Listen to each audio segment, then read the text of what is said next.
Oh, that's I true. don't know.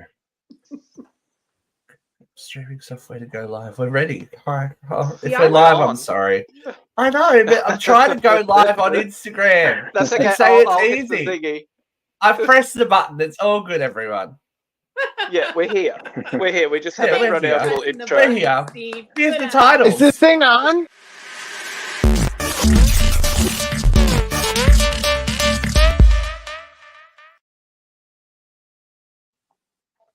I mean, it's supposed to be this flawless, point and click, everything's fine software. That's what we're known for, our flawless. We're going well. Because Bill O'Reilly, fuck it, I'll do it live. I'll do it live. It's not easy point and click software. It is hard point and click software. Well, you have to copy and paste like a key, don't you, Steve? I know. Yeah, it's like a whole thing. Hi out there in UCR land, everyone, all of our UCR uncensored little unicorns that are walking around magically in the world. Welcome to the weirdness and wonderfulness that is UCR Live. We are an awesome foursome today, so very, very testosterone heavy. Vera's the flower, our beautiful flower today. It's good to have everyone here. Luke, you're with us today. How are you? I've had a busy morning, and it's all because of Miss Katrina A. Johnson. And should I just go straight into it? No, we'll talk about it in a minute. No? We'll talk about it in a minute. Okay. Yeah, we'll talk about it in a minute. Kitty's had me working. That's all I'll say. That producer title I have on here is actually now in full effect. I'm doing stuff. So, yeah. Sometimes I can step up to the plate. Getting passed through, there's like directions being passed through international waters, isn't there, at the moment? It's like, absolutely. While I'm sleeping, I wake up to like a what? I'm like, hi there. Okay. I'm on it. Can you do this for us? Yes, sure, no worries. Yeah, but look, it involved moving furniture. Yeah, that's. I can hear something quite loud happening in the background at someone's house. It involved me moving furniture, setting up a whole premiere thing again, which took me ages. And so anyway, I worked, and here I am, smiling. Smiling and prepared. I've just figured out there's been upgrades to StreamYard. That's exciting. Hello to people that are watching us on X, formerly Twitter. There you go. I can tell where people are watching from now. It's exciting. Hi, fellas. I'm sorry. I think that Katrina's going to be on, but we will talk about Katrina very, very soon. She does exist, but Hetero Tim exists more because he's here physically and in the flesh. That's you. Yeah, that is me. Yeah.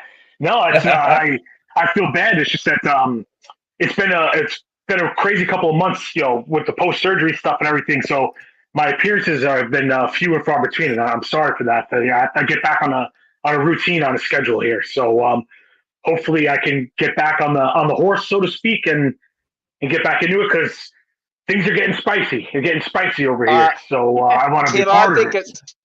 I think it's incredibly selfish of you, mate, that you've been taking time off to recover from surgery. It's just no excuse. Oh, yes, you think that. My wife thinks that. My stepdaughters think that. Apparently the garbage men think that. The mailman thinks that. So, yeah, I've been getting a lot of flack, and I'm not moving fast enough for anybody. So I have gone back in the gym to try to regain my strength now. So we're on our way. Oh, my God.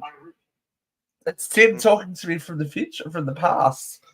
We're having technological difficulties left, right, and center today. I don't know what's happening. It's just, everyone wants to speak. Vera, do you need to speak? You always need to speak. You got something to say. Well, I'll tell you. And we love you for it. We love you for it. My week's been busy. Work's been crazy. The entire world seems to be going through this huge anxiety flux. The clinic's been hopping. I can't tell you. Oh, that's good. Nothing like anxiety to keep you on your toes. Nothing like anxiety to keep you on your toes and busy. It's good. Yeah. It's good for you. A little bit of heart rate. It's nice. We like it. Well, look, we got a lot to say. Well, look, we're going to get into it. I'm going to get into it because I have a lot to say because this has been pretty much my week. So let's jump into this week. Hot load of hot topics. Okay, the word on everyone's lips, or, on everyone's TikTok at least, is definitely the fallout from Quiet on Set, the dark side of kids' TV, which is aired now in full. All 4 episodes have aired on ID. And of course, we had our beautiful Miss Katrina A. Johnson starring in the first episode, detailing the I guess, precipice of danger before everything kind of went horribly, horribly wrong at Nickelodeon. So for those of you that haven't watched yet, myself, Katrina, and Katrina's good friend Daisy sat down the day after the last episode aired, and we got into it because there was a lot that Katrina wasn't allowed to say before the show aired. When we are dealing with these legal issues, and this is still ongoing, there are still ongoing cases to do with not only Dan Schneider, but Nickelodeon and its stars in general. We have to speak in facts, and we have to follow these little bits of paper called NDAs. So Katrina wasn't allowed to talk about the content of the documentary until it aired, but she also didn't know the content of the documentary until it aired. So if you're not sure what we're talking about, please jump back and watch our last episode. And she goes into detail about her experiences with Dan Schneider in the early days of Nickelodeon, the creation of all that. I think her biggest revelation is the fact that she was originally slated to have her own show, and it was taken from under her and given to Amanda Bynes, and that was the end of Katrina's time with Nickelodeon, but also the start of some quite tumultuous and dark stuff that went on. So did you guys manage to capture any of the documentary, or are you just catching the fallout, the social media fallout? Yeah, I actually was kind of waiting to speak to you guys first before I went in to see it. Only because it's actually, oddly enough, someone approached me about it at the bus stop this morning. Wow. They're like, you do a podcast with the girl from All That, right? And they're like she did like the rich old guy, right? And I'm like, yeah, I think it was a Ross Perot character actually, but it was Ross. Yes. Yeah. So he's like, oh yeah, all the guys at work have been talking about it, and we were just wondering like, what? And I was like, well, you got to tune into the podcast, to find out. So, good boy. Yeah. So I got at least one of the guys from the bus stop to jump on. But again, I didn't know the last episode had come out yet. So I wanted to be able to kind of watch it all the way through. I didn't want to have to wait and speculate, and plus TV is just ruined for me now, where I have to be able to watch everything at once. I can't wait a week for another episode. So not patient. Yeah, no, not anymore. No. So yeah, now I will watch that going forward. But I'm interested to hear what Katrina has to say, because obviously the little bit that I've gotten to speak to her through here, and just knowing how much you guys know of her and how well you guys know her, I obviously value and trust her opinion over anybody's, and especially the way that it gets edited and stuff. So, and I think what's important for us to, again, and this is why Katrina, Daisy, and I did the show when we did it, because it was just blowing up, like it's just happening. All that we were talking about and all that we have authority to talk about is what Katrina experienced in her time on Nickelodeon. So she had a very professional working relationship with Dan, and I asked her the question. I said, nothing ever happens, like she's adamant that it was a professional working relationship.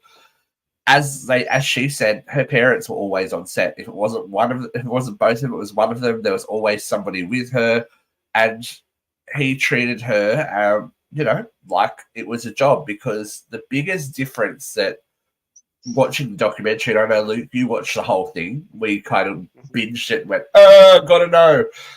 Because, this is our jobby, as we like to call it, our job hobby. So we got to know these things. The biggest difference, it seems, to when Katrina was, pretty much the star of the show. In those early seasons, she was the cute little one, and everyone wants a cute little one on TV show because it's fun. Was the extent that the parents were involved in their child's career.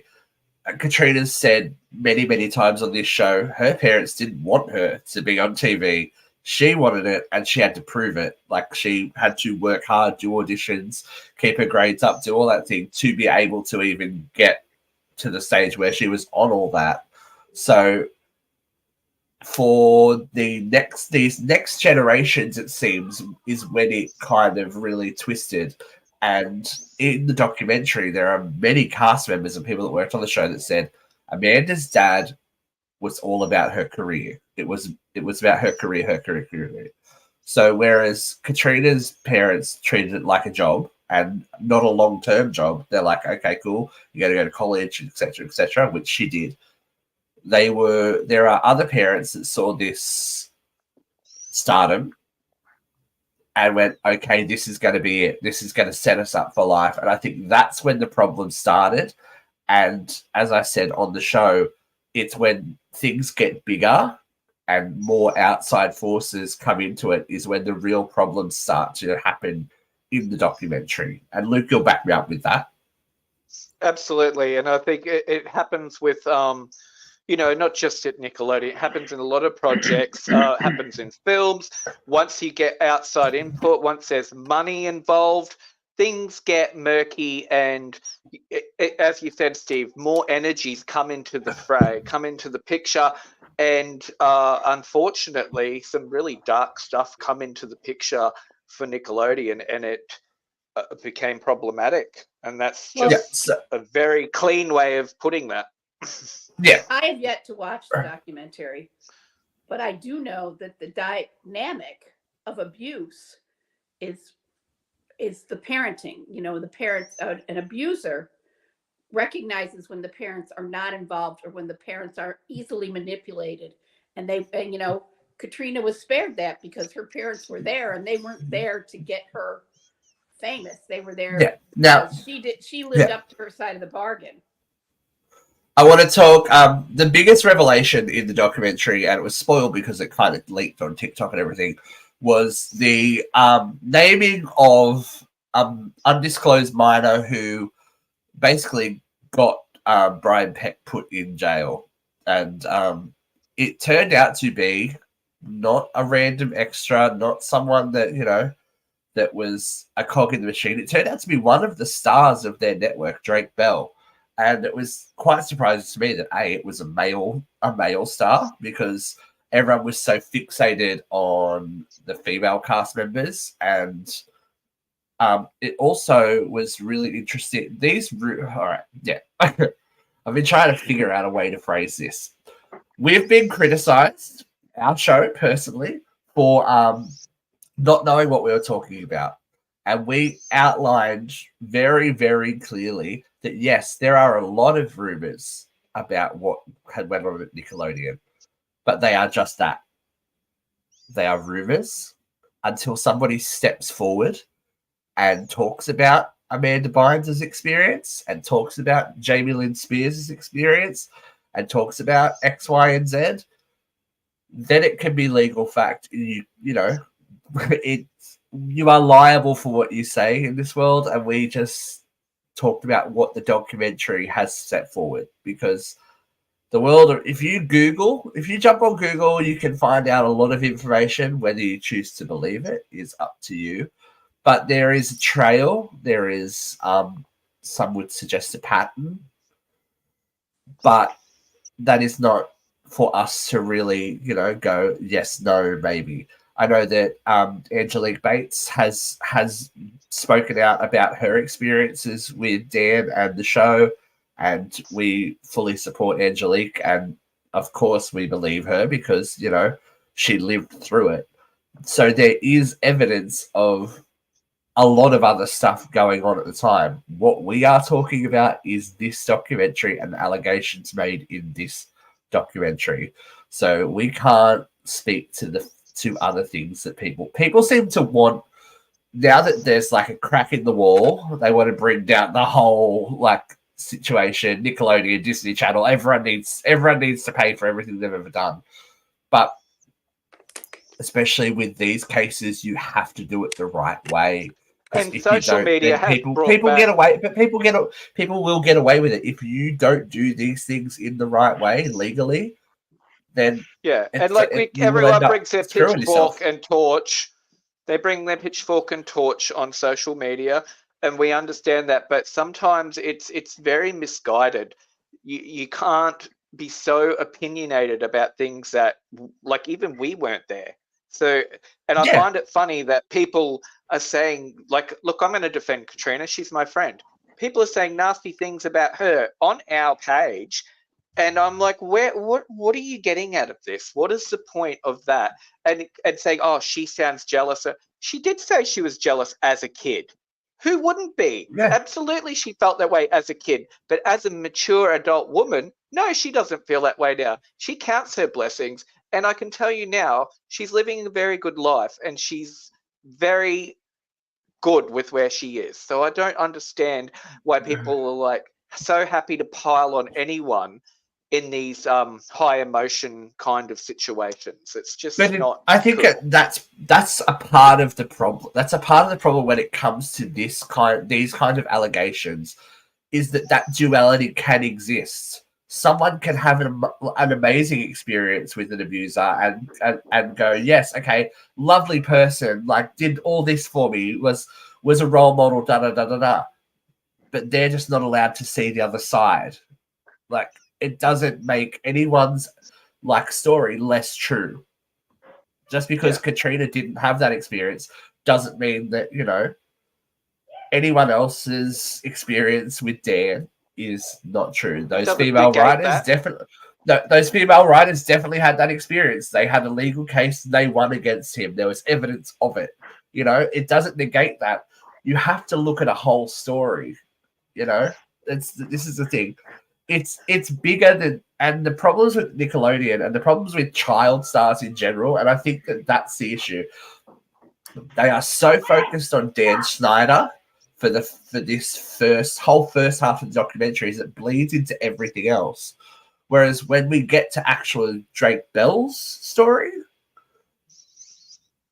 Dan didn't really have anything to do with it until he reached out to Drake Bell and said, "Are you okay? What can I do for you? What do we need to do?" So even Drake himself says Dan was the first person from anywhere, even from Nickelodeon, that came forward when everything was brought to light, that came to support him. So it isn't like it's not black and white. Is the thing, I guess, we need to understand, or we need people to really look at all of the facts before you make, like, TikTok is what, 2 minutes worth of something, 3 minutes worth of something, 40 seconds worth of something, and it's always the most salacious thing jumping out at you. Do your research, or at least read a couple of different accounts, because we are always about opinions here, and everyone's opinion is valid, but it's got to be backed up by fact. That's all I'm gonna say. It's a ride. It's a very dark ride, but I think you should watch it if you have interest in watching it.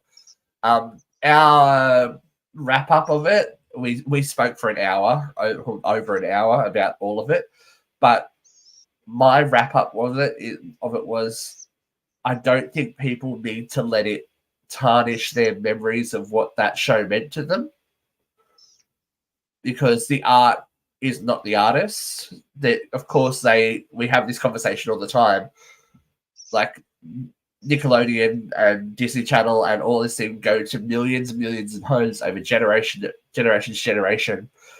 It's always going to be associated with that now, but it doesn't make your memories of what that meant to you any less. That's just my takeaway from it. It's hard to see adult things in your childhood, like in things that you loved in your childhood, and realize that the world's a horrible place. But you know, But we it keep is. rolling, we keep moving. It is, but it is. The world is a horrible place.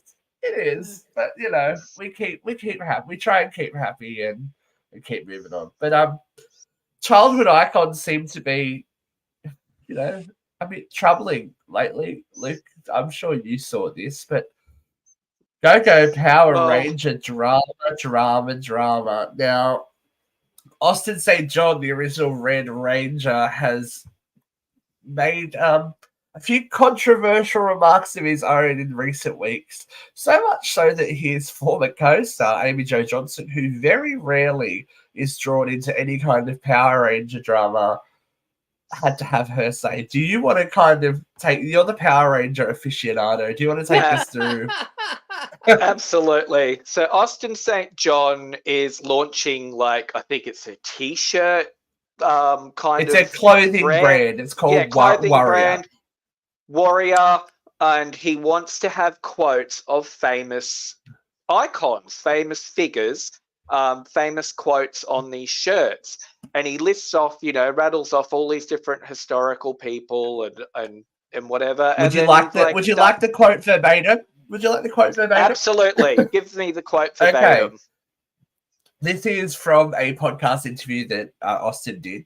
I'm building a warrior line where I'll go back in history from pre-Greek days as far back as I can, the actor explained.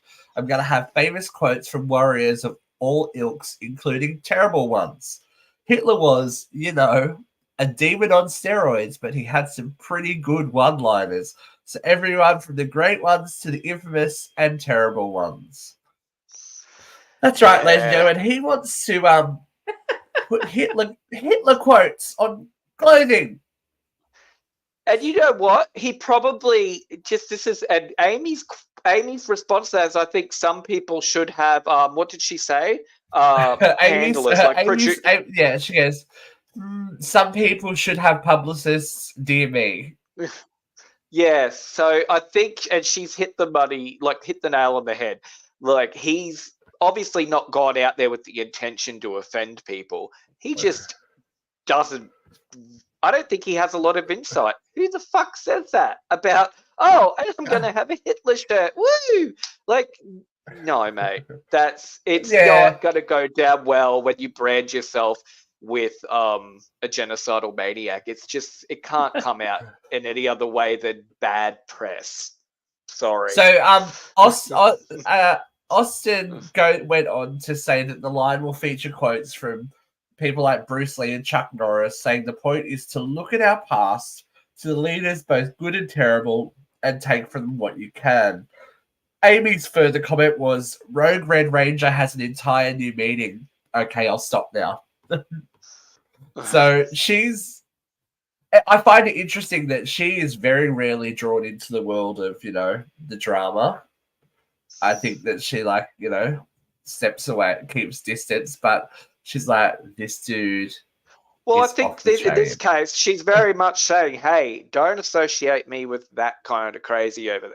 And I really don't think he meant to be offensive. I don't. I just think it's a really, it was probably an idea that he thinks is fabulous that's just come out like shit. Is there any other way to put it? Vera's big inhale then. I feel like there's something coming. There's a very real movement in the world to normalize that kind of dictator and that kind of hate.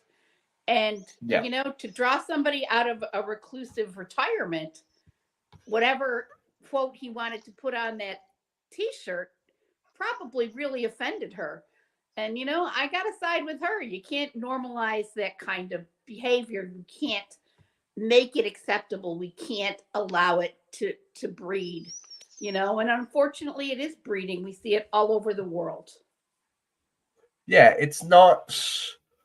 we famously, we believe in freedom of speech and all that kind of stuff until it proves dangerous to the world and all of that kind of stuff. It's troubling. to say But the least. I think freedom of that, speech comes with responsibility And consequences. it's consequences. yeah, it's just what a weird flex is all I'm gonna say. Like, of all the collectibles you could come out with as a Power Ranger, you want to do Yeah. Hitler merch? It's just I don't know. The world is a wacky place. We haven't done an article about it, but to prove that it's not just the old folks. Did you guys hear about the 9-year-old boy that went to the petting zoo?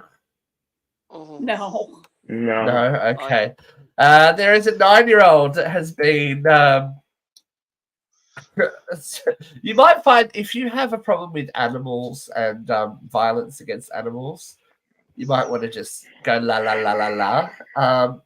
So it's been reported by the Metro that in the Netherlands, a 9-year-old boy went to a petting zoo by himself and killed 11 animals. He strangled 9 rabbits and 2 guinea pigs to death. Unattended by an adult. That's like Jeffrey Dahmer, like. I was going to say, that kid might buy with a Red Ranger shirt. Like, geez. Yeah. Even Jeffrey Dahmer didn't kill animals. He collected roadkill and dissected it. Yeah, he collected He didn't even fucking kill animals. So this is a whole other level. Violence against animals, though, is an early symptom of mental early, yes. Absolutely.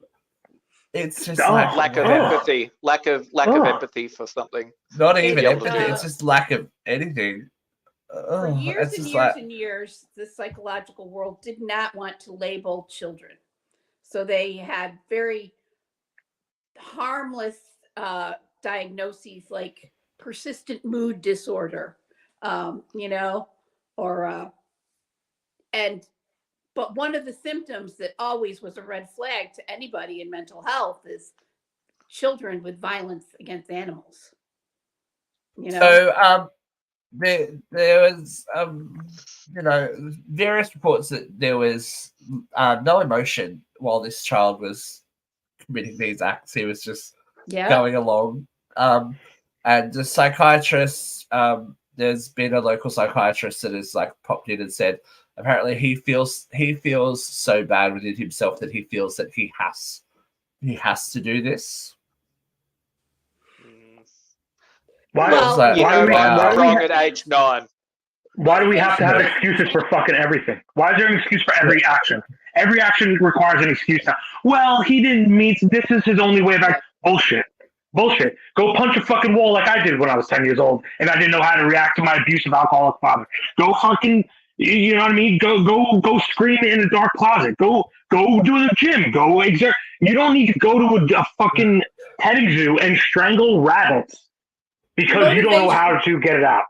Motivation does not preclude problem. You can't excuse the behavior no matter what the motivation. You can't say, my dad made me mad, so I smothered him with a pillow. Why would you be able to say, I have problems in my life, so I killed a rabbit? I mean, it's not okay. It's not okay. Now, this child will escape any kind of criminal charges, etc., because he is under the age of 12 years old. He has been put into a care facility to deal with his behaviors. Now, I don't know what the Netherlands mental health system is like, so it could be the best place that he could go, but it's definitely that's concerning. Beyond concerning. There are sociopaths whose brains are miswired, and they're never going to learn empathy, and they're never going to learn personal responsibility, and sometimes they do exist. Yeah, how does a 9-year-old get out of the house and go to a zoo unattended? Yeah, exactly. Where are the parents or caretakers in this situation either? You know what I mean? Like, they can't be held without any sort of accountability. It has to be like, where were you? What were you doing that you didn't know your 9-year-old was gone for hours strangling small animals at a zoo? I mean, that's crazy. Still participating in behavior No, Probably that's crazy. That participating is in crazy. behaviour that led their child to be that way. That enabled it. Right. Yeah, because they're out killing hookers in the Netherlands, in the red light Or district. they're just plain Oh, neglectful. wow. The kid's been on his own for you know? Man, Yeah. Kid's been entertaining himself since he was 2, and mom's, I don't know, wherever mom might Who be. knows? But we don't. Yeah. Wow. See, this is again. We are dealing with things. We got to go with fact, and we don't. All we know is this kid pet those animals a bit too hard. Ugh, George And, George with the rabbit. George, Yeah. I was just thinking that. We've watched But the same no. movies, I believe. Look, should we brighten things up a little bit, because it's been a little Why bit not? heavy. Speaking of good childhood No memories, incest today? not yet. Right. There's been a brightening in the horizon with the release of not only images but the first trailer for Beetlejuice. This made me smile so much. Have you guys seen the trailer yet? It's only a teaser no. trailer. Yeah, the teaser that Jeff posted for us, I watched that, and I got excited right away. It is a brilliant choral arrangement of Dale, Dale, and it's great. It has Jenna Ortega, who is playing Lydia Dietz's child, biking around some very familiar sights and unveiling a little town map that comes alive, and earthquakes and lightning. And my God, Winona Ryder looks great. She does. I was like, she looks like a Winona child. looks like she could still be like Jenna's sister in the movie rather than her mom. She does. She does. I think Catherine O'Hara looks amazing. I think she's going to serve next level absolute fucking craziness in this movie. As she does in everything she does. Yeah. But seeing Michael Keaton rise from the mist, saying the juice is loose, I was like, okay, there are still things okay in the world. It's all good. I think this could be one of those odd occasions where it's going to be an okay thing that we went back to this well and dug it out, and all these years later, it's come back, and it after all looks these like years, you would imagine it would have to be a really good project to bring Yeah. it back. Well, To bring everyone back. it's been in development hell since the original movie came out, but I'm excited. I'm genuinely excited for this movie. It made me go a little bit, yay. So do And we think he the looks commitment like to he's this gonna have movie fun. is why we're not getting a season 2 of Wednesday? Well, Wednesday's happening, and it was just pushed back, and then the strikes, and then da and then Scream, as there was a whole big thing. So there will be an uncensored horror coming this week, all about Scream 7. Thank you, Vera. So speaking of Jenna Ortega and her drama, Luke, Katie, and I sat down and hashed it all out. We thought it was going to be a short little episode, but as always, once we get talking, things seem to get lost amongst the ideas. But while we're talking about horror movies and old school stuff, there is exciting news bubbling there as well. For anyone who had a really good summer in the late 90s, the reboot / sequel / recall to I Know What You Did Last Summer is full steam ahead. It is happening. They are, hunting down the original cast or the surviving cast for their comments on whether it's actually happening or not. So by the time that this happens and Entertainment Tonight are asking the questions, it's happening. We're not gonna pretend. We talked about it last year when it first got rumored. So Jennifer Love Hewitt was caught on the red carpet for the debut or the premiere of I think it's season 7 of 911 that she stars in now, and she was very it's been going that long. Yeah. She was coy. She said I can't confirm but won't deny. How about that? here's the truth. I don't actually know what they have planned, but I'm assuming there'll be lots of screaming and running around, she added. Hopefully, the tops will be a little bit longer than they were in the first movie. So Jen knows what's going on. Jen knows what's going on. Look, I think that was a very interesting time for a lot of young men and young women that met Jennifer, especially in the second movie where she was not only wearing a small top but wet most of the time. So, as I posted in the chat today, in our group chat, it's also been 26 years since Wild Things was released. Wow. That's So crazy. that whole Look, I know we also have wait, sorry, Luke, I'll cut. We also have an assigned seating coming up about Cruel Intentions. So we talked about Wild Things on that. Look at all of this stuff that we're doing. We've been doing a lot of diving back into the 1999 catalogue. But yeah, look, I know it did last summer. Well, it was 97.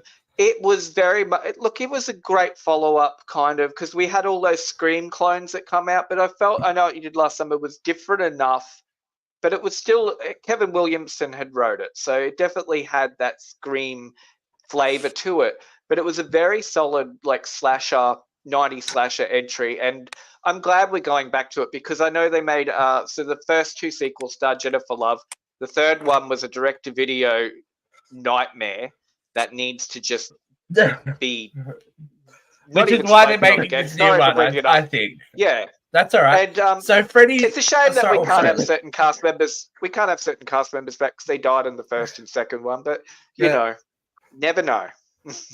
Well, yeah. So Freddie Prinze Jr. has been a little bit more forthcoming with information.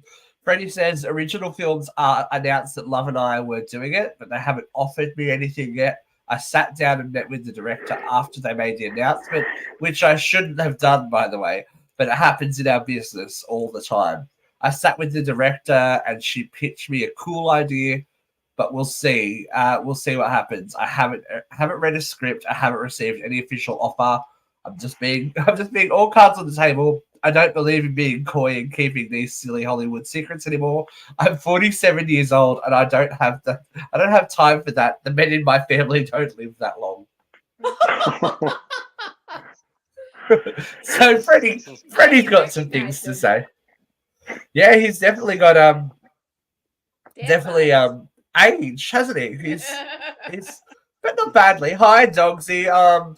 We've talked about, what have we talked about? We've talked about Nickelodeon documentaries, strangling rabbits, the regular stuff, the regular really drama. Nice light show. Just another Thursday. Really nice and light. I'll tell you who is not feeling very light at the moment. Someone's feeling a lot of pressure, a lot of financial pressure for an alleged millionaire. So Donnie done fucked up. Let's be honest. Donnie done fucked up a lot, but he is well and truly. I can't see how he gets out of this New York property thing. He can't afford it. So the whole thing is that he has filed papers to an appeals court seeking to waive the requirement to post bond in his civil fraud case. Now, Vera, do you want to talk a little bit more? Of course she does. I'm happy I'm ready. to talk about it if you want. Tap me in, coach. I'm ready. He has the civil fraud case is where he has been deliberately overvaluing and undervaluing his properties so that he can get higher loans from banks and pay less taxes. And it's a common practice for him for years. And Letitia James brought the receipts. She proved it in court of law that he did this. And so he has to pay back in unpaid taxes and these are not small amounts. Fines, $400 million. Yep. And $454 million, which is accruing. To appeal it, he has to put up a bond for that amount plus interest. So that's where you get that higher figure. And And now, every day that he doesn't pay it, it's accruing $112,000. right. So now he's gone to these companies after having admitted that he's lied to them for years about the values of his property and asked them to help him make bond. And they're saying, how do we know you're not undervaluing your or overvaluing your property today? And he also has a history of not paying his bills, which I've been talking about for 9 years now. Every contractor in New York State knows he doesn't pay his bills. But so other people are like, well, we're not going to lend you that money because you've stiffed us in the past. So he has these assets. He has numerous properties. They do exceed the cost of this bond, but nobody's willing to lend him this money to cover it. And it's not liquid assets. They're all property. Exactly. And it's Mar-a-Lago he overvalued by some like an insane amount. It's like 2,300%. Like it's some bizarre figure. Mar-a-Lago is on record. Everybody knows what the property of Mar-a-Lago is because it was briefly owned by the National Park System and was going to be like Camp David, a White House South at one point. So Mar-a-Lago, he hasn't been able to overvalue too much. You know, he has said, oh, I've made these improvements, blah, blah, blah. But the real problems are like in his Trump Tower apartment, which was actually 30,000 square feet, which is huge by New York standards. But he valued it 200,000 square feet, which is an exorbitant exaggeration. Yeah, that's that's a difference. In New York, that's a big difference. The 40 Wall Street, and I didn't get a chance to confirm this. I usually like to confirm stuff I read from unknown sources. But what I read this morning about 40 Wall Street is that he doesn't actually own the property. He owns the leasing rights. So he pays a leasing right to the owner, and then he rents the individual offices and collects the rent. So he can't borrow against 40 Wall Street, which is one of the most valuable properties in his portfolio. It has caught up with him in a bad way. I don't see how you get out from under this. When that remains to be seen. He has lots of powerful friends. I don't know. I'm not counting him out yet, though I wish. I know, I'm not counting him out, but I'm just like, yes, criminal charges. Yeah, the sexual assault charges. Yes, okay, cool. We all know he's a creepus. We know that he's been undervaluing his properties and overvaluing his properties, and and dodging up the books. But this is not a small amount of money. And from the story that we are to believe, that he is a millionaire. Like nothing touches me. I'm the former president of the United States. I can just do whatever I want. But you don't have the money.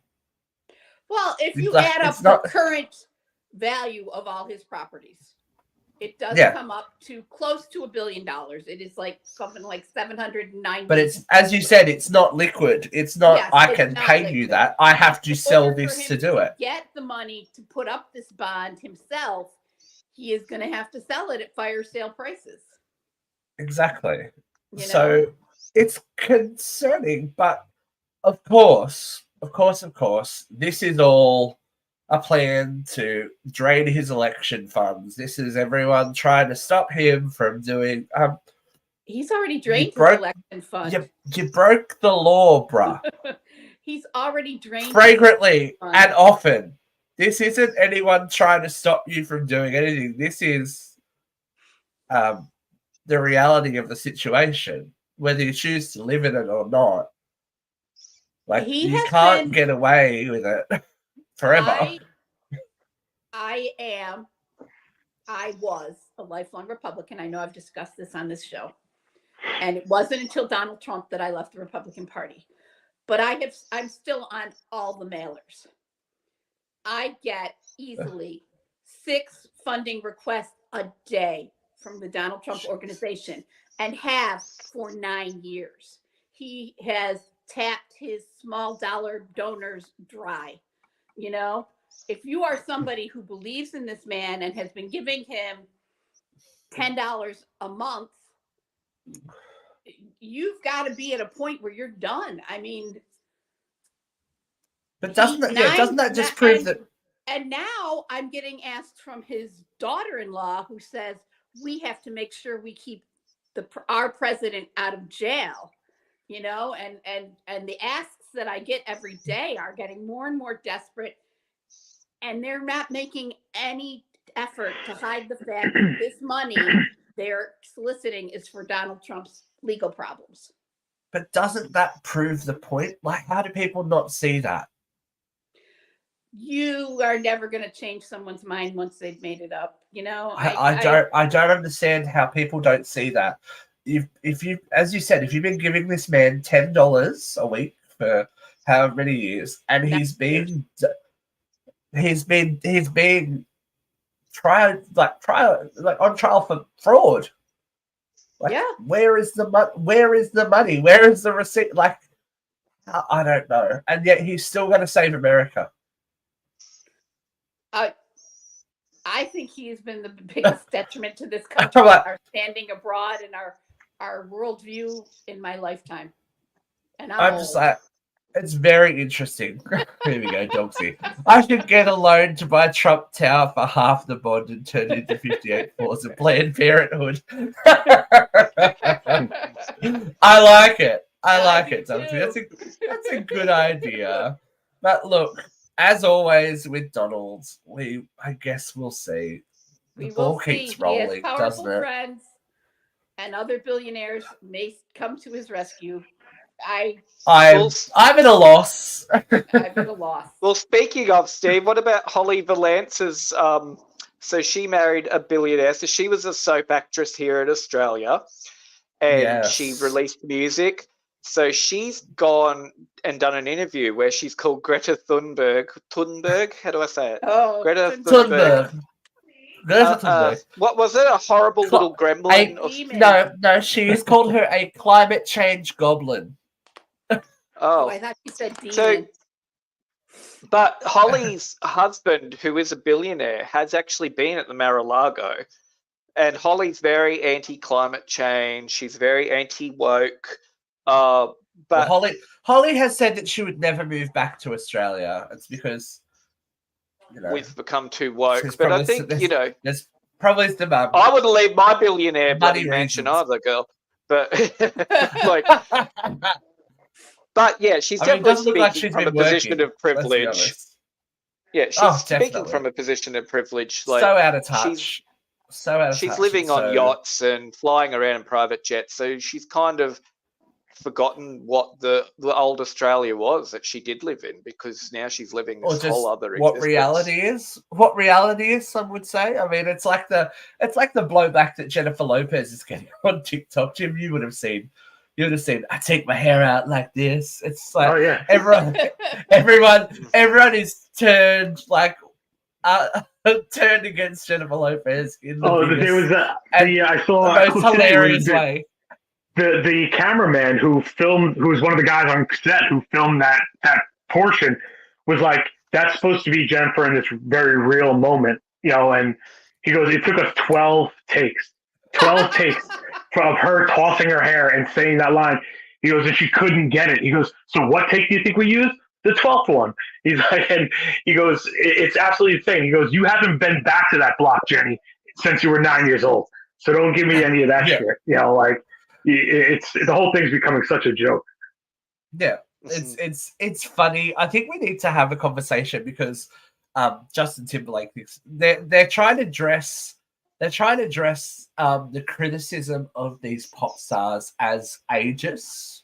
So Justin Timberlake's album has underperformed and whatever.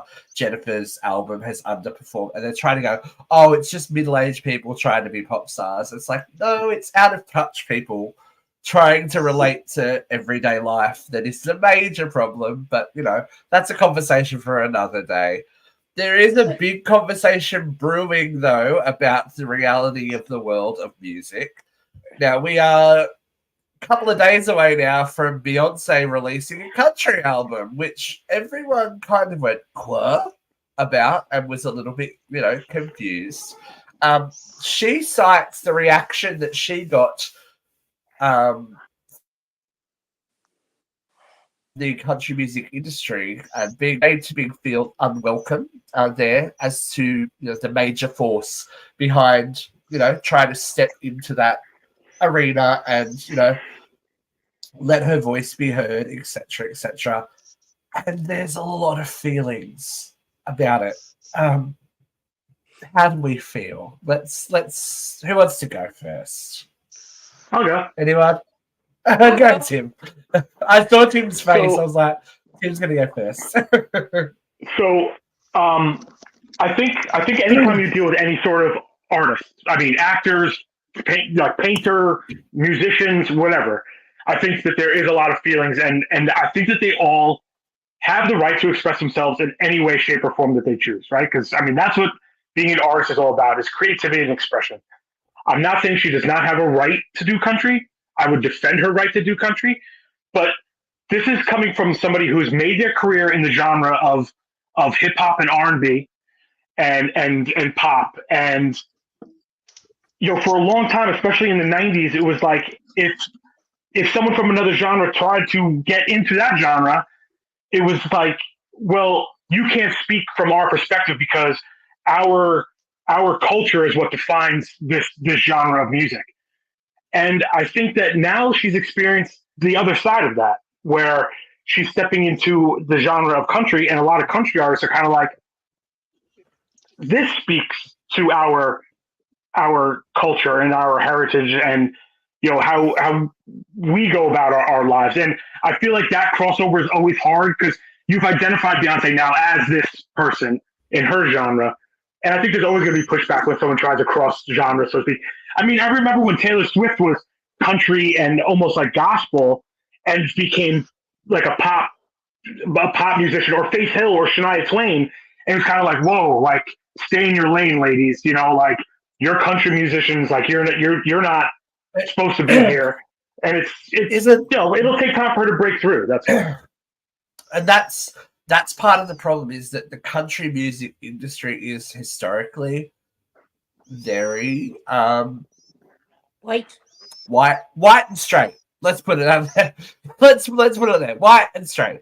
And it takes artists that are not that a lot to break through. Like, look at Darius Rucker. Darius Rucker was famously Hootie, Hootie and the Blowfish, and didn't put a face to his voice when he first started releasing his music, because he wanted to be judged by his music, not by the fact that he was A, Hootie from Hootie and the Blowfish, and B, black. And now Darius Rucker is Darius Rucker's a huge country star now. He has made that transition, but he is in the minority. We look at someone like Orville Peck, who is a gay country musician, which is even I'm going more to play rare. devil's advocate here, though, for the purpose of conversation. Do you think that Beyonce has much respect for the country genre? But how can I don't think it's anyone's. I don't think it's anyone's. The song that she's released is pretty good. I think both of them are quite good songs. I've only heard Texas. And if Texas Hold'em 16 Carriages, she released a ballad that up tempo. Yeah. Okay. I don't feel like you should have to pigeonhole artists. I feel like crossover, and you can't say that because Jennifer Love Hewitt is making horror films that she can't ever step out of that and do a serious movie. You can't. I mean, Lady Gaga did a jazz album. I mean, Picasso painted with oils, but he did a lot of watercolors and charcoals. Very nice. Why I limit like the artist to expression? I think she's been gatekeeped. I think there's plenty of people saying stay in your lane, but I think she's going to show them. I think the single that I heard, I only heard the one. I think it's pretty good. This is the thing we always say. If you don't like someone's music, don't buy it. Don't buy it. Don't stream it. Don't involve yourself in something that you don't Right. Like there's this thing that in humankind, and I think it's just the adaptation of the internet and social media, that we feel that everyone needs to know our opinion. Ironic for us because of our show. Because we give our opinion. You know, but we've been doing it for a long time. Sometimes I give okay? other opinions, like just now, to cause conversation. It happens. But Yeah, you know, if I you're genuinely entitled to your don't like opinion, something, and you're entitled to speak your opinion, but you're not entitled to define somebody else by your opinion. exactly, like I'm not interested in a lot of music. I'm not going to go and pay money to see fucking, I don't know, Cliff Richard or something. Like but I don't spend my time on Cliff Richard message boards going, "You're the devil," like rah rah rah. You don't deserve to breathe. Like, yeah, people, you don't want to listen to Beyonce's country music. Change the channel, Marge. Well, it's like, what do these people do with their days? What do these people do with their days if they have time to go to these fucking message boards and complain? I think it's Sebastian Maniscalco has a whole bit where he's like, you know what? He's like, the broccoli sucked in this restaurant, or the salmon was terrible. I'm going to go home, and for 45 minutes, I'm going to write a page about how the salmon in your restaurant is fucking terrible. And it's like, what do you do with your life?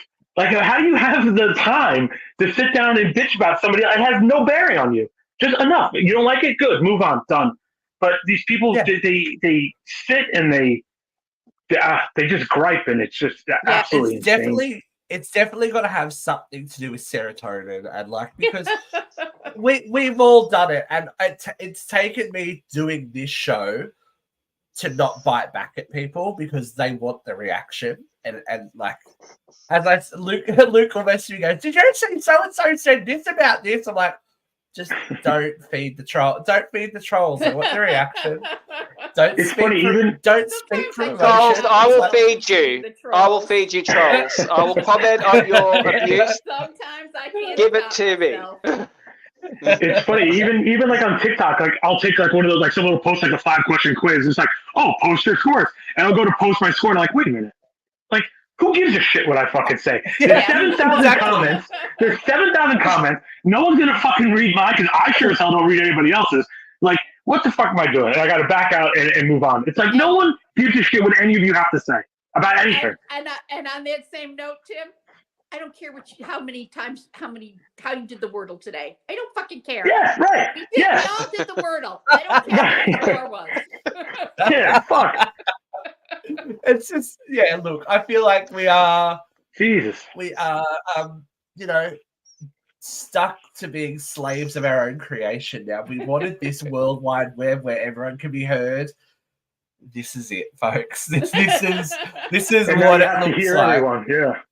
They have to hear everyone. Or, you just don't listen, you know? But there's someone you should always listen to her because she gets real hot under the collar. Ladies and gentlemen, it is time for Vera Man.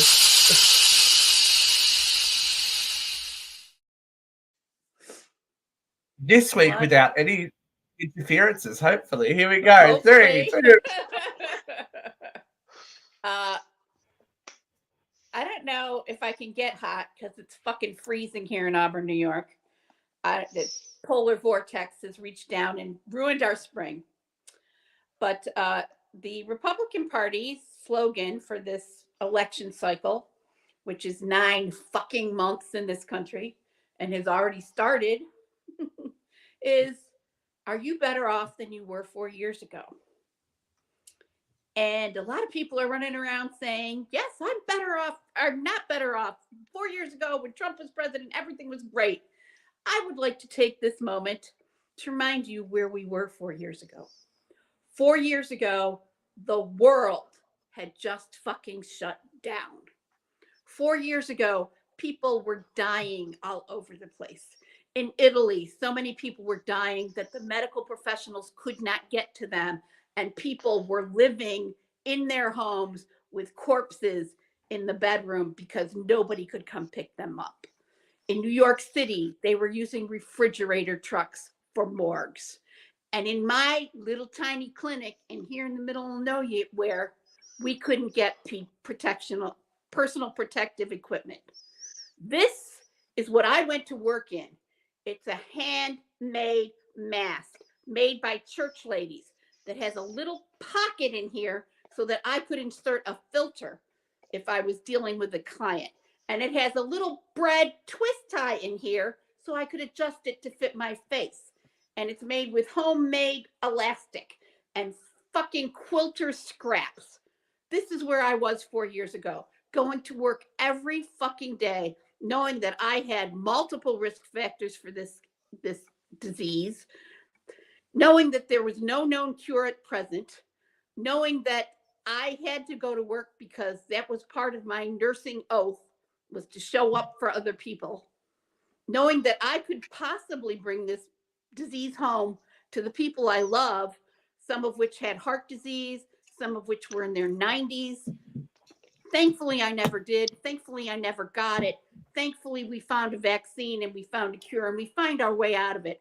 But yes, I am fucking better off than I was 4 years ago. And so is everyone on the planet.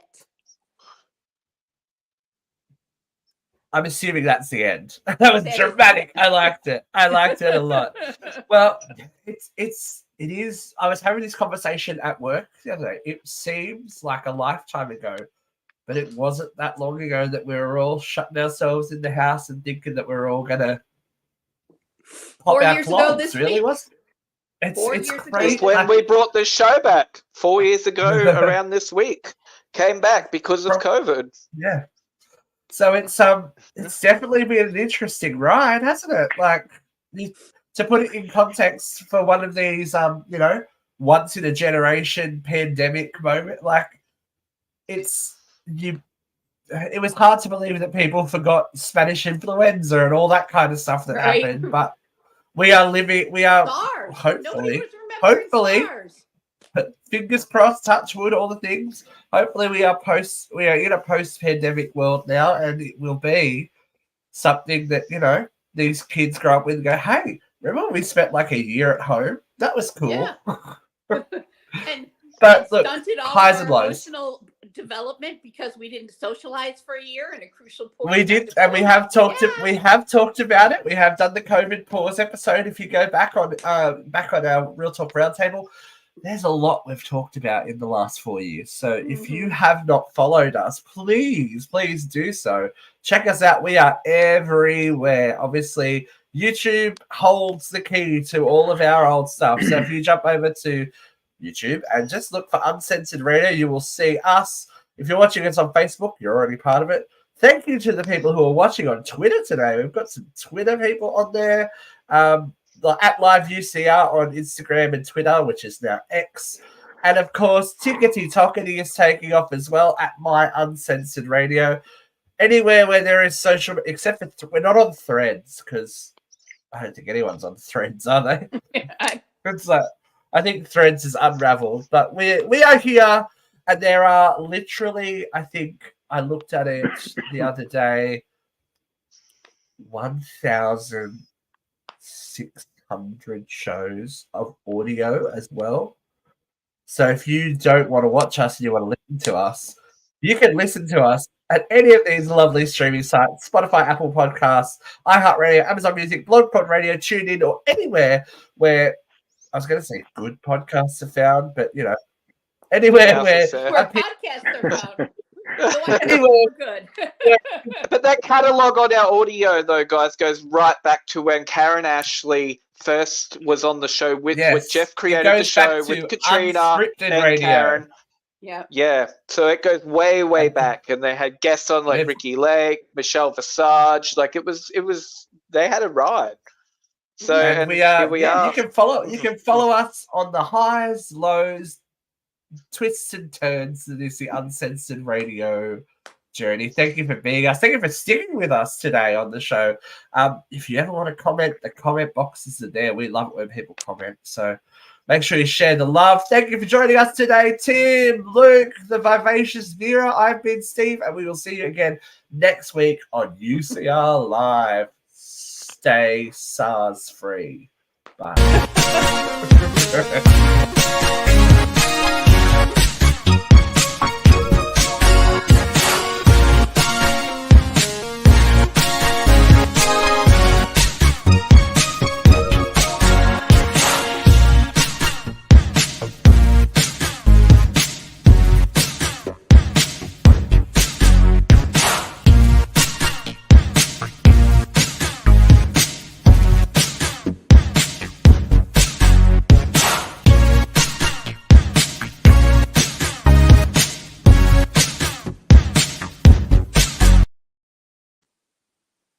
I have a question before we go. Whatever happened to swine flu and monkeypox? Not enough people died for us to give a shit. Yeah, COVID happened. I got my monkeypox next vaccine one. because I'm a hoe. That's all.